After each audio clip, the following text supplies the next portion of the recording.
Hey guys, welcome back to another Battlefield tips video, and today we're gonna go over all of the stuff that might be flying a little bit under your radar after the last update, but it should not fly under your radar because it's pretty interesting stuff and you should know about it.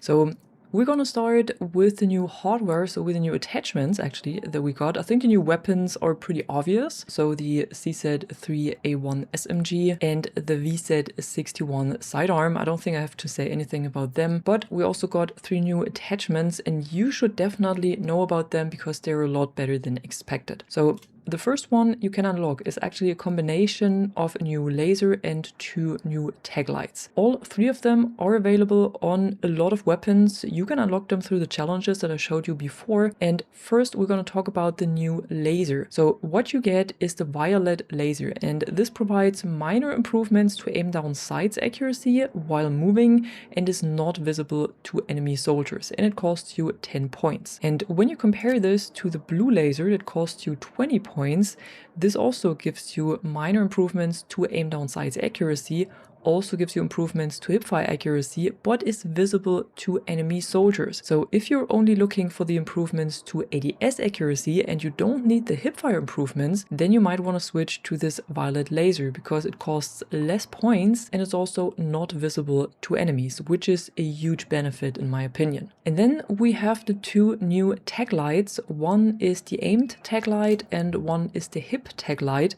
And the difference between those is that the aimed Taclight only turns on when you aim down sights with your weapon, but is off in hip fire. And for the Taclight hip, it's the other way around.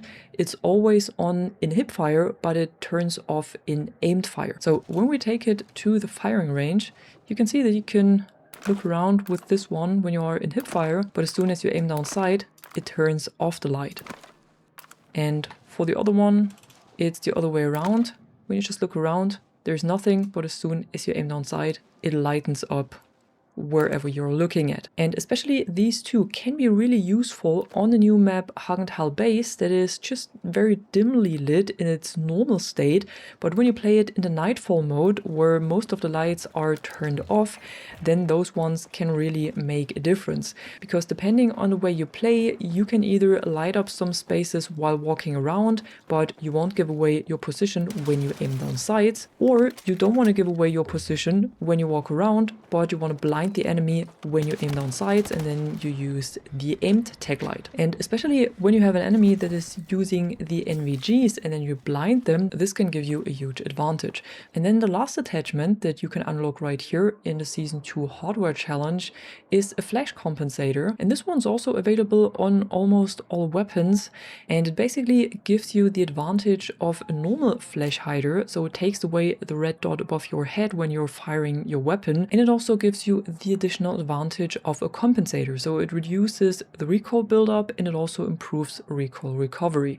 So if you're using flash hiders instead of suppressors on a lot of your weapons or on some of your weapons, then I think it could be worth switching over to this new flash compensator, simply because of all of the benefits you can get from it, but it also costs you more points. But still, if you have the points to spend, then I think you should switch from the normal flash hider to this new flash compensator. And what we got as well when we're talking about weapons and attachments are more complex stats. So when you open this menu right here, either by clicking on it or with the C button, then before this update we only had this section up here, but now we also have this more complex one down here where you can see a lot more stats like long range damage, the 3D and 2D spot on fire range.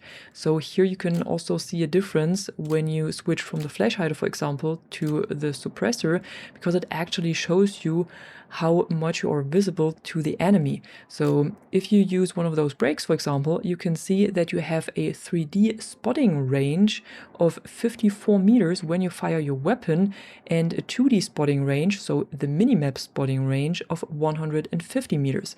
If you use a flash hider, the 3D spotting range is 0, but 2D is still on 150 meters. And if you use one of the suppressors, then 3D is at 0, of course, but 2D is down to 21 meters. So you finally see all of those effects of your attachments here in the stats. Now, moving on to the profile screen, there were also some changes made over here. First of all, your character has moved a lot closer to your screen. What's still missing though is a button that lets you directly change your character here on the profile screen. You still have to go over to loadouts and then select your character, and then you have to highlight it on your profile from here. But what has changed as well is that you can now select which kind of stats you want to see over here at your career best. So you can either just click on them or you click on view all stats. And these pages right here, where you can see your career total, your career best, and your accolades, these were added with Season 2 already, so 4 weeks ago. But what you can do now is that you take one of those, for example, dog tags taken, and then you can switch it with one of the stats that is shown on the start screen right now. So now over at Career Total, I have these dog tags taken 27. And you can do the same for the rest right here. So this is your Career Total, and for Career Best, you can change it over here. And then we also got 2 new settings in the audio options right here. So first of all, if you're playing with a controller, you can now set the speaker volume right here. I don't think this was there before, at least I didn't notice it, but correct me if I'm wrong, but I think this is new as well. But what's definitely new is the stereo width setting right here. So for some supported sound settings like stereo, for example, or headphones or 3D headphones 2.1, you get this stereo width setting, and this scales the width of the stereo image. So if you have a large value, then your sound mix is wider or more stretched. If you have a lower value, then your sound mix is a bit more narrow. This is not available, of course, for other sound systems like 5.1, 7.7.1 or Spatial 3D, because all of these sound systems have a very wide audio already. This is specifically made for the players that cannot use this spatial or higher surround setting, so they can still adjust their audio width. Moving on to some other things that also have been added with the last update.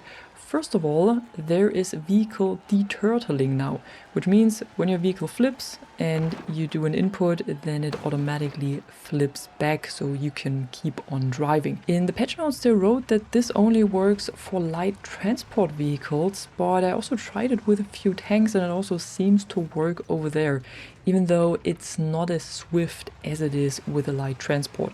So maybe you want to try that out yourself and see how much you can flip your vehicle now before it becomes unrecoverable. What's also new is that your anti-tank mines will not remain on the map forever anymore, because they will get automatically removed from the map 180 seconds after you have died. Plus, what was changed as well is that you can only place 6 of those mines in total on the map now. Once you place the 7th mine, then the first one will be removed again. So AT mines got a little bit of a nerf with this update. What's new though is that when you're playing as a support player, you can now place your mortar within your HQ area. So you don't have to get outside of your HQ anymore to be able to use this mortar. And this is a change that I know is seen with a bit of concern within the community, but I think we have to wait and see how it turns out, because I think especially in modes like Breakthrough, this can be really, really useful when you cannot get out of your spawn anymore. So you can make yourself a little bit more room when you are the attacking team to maybe have the chance to break through the defenders, or you just support your team with a little bit of smoke. What's new as well, or I'm not quite sure if this is new, but this is the first time that I noticed this, is that first of all, you can see this little green number when you are aiming with a mortar. I'm not quite sure if this was there before. And also on the minimap, when you fire a shot and you look at the minimap, of course you can see this number as well right there, so how far your mortar shell is going. But once it drops down, you can also see a little green circle where it actually came down. So this might have been added as well with the last update. Another smaller change that was made is that when you are down and you see the nearby medics or nearby teammates, this list was reduced to only 4 players that are shown instead of 6 that we had before. Thank you very much for the revive. And when you are downed, you now also have a small crosshair that makes it easier for you to point at enemies and show your players or your squad mates or your medics that are coming for your revive that there is someone around. And lastly, there are 2 new additions to the Battle Royale mode RedSec. First of all, there is a new underground complex that is called the Defense Testing Complex 3. And this is not visible by its name on the map, but there is green smoke that is coming up from its entrances. So you just have to get in there, go down with a zipline, and then this is kind of a tunnel complex where you can find a lot of good loot and also a lot higher rarity loot and a lot more airstrikes than on the rest of the map. And these weapon caches that usually only become available as part of a completed mission now also become available as normal lootable containers once the missions were disabled towards the end of a match. So if they were unopened, you can open them towards the end of a match and then they will have a lot higher loot than they had before. And lastly, don't forget that you can test Battlefield 6 for free right now. You simply download the RedSec version of the game and then you also get access to the free trial of the Nightfall mode and also to a mix of Conquest, Escalation and Breakthrough on 4 different maps. This is still available until Tuesday, March 24th, so if you haven't tried out the multiplayer of Battlefield 6 yet, then this is your chance. And that was it for today. I hope you found this video interesting, and if you did, be sure to drop a like and subscribe, and I'm gonna see you in the next one. I'm the Catwoman, and you are awesome.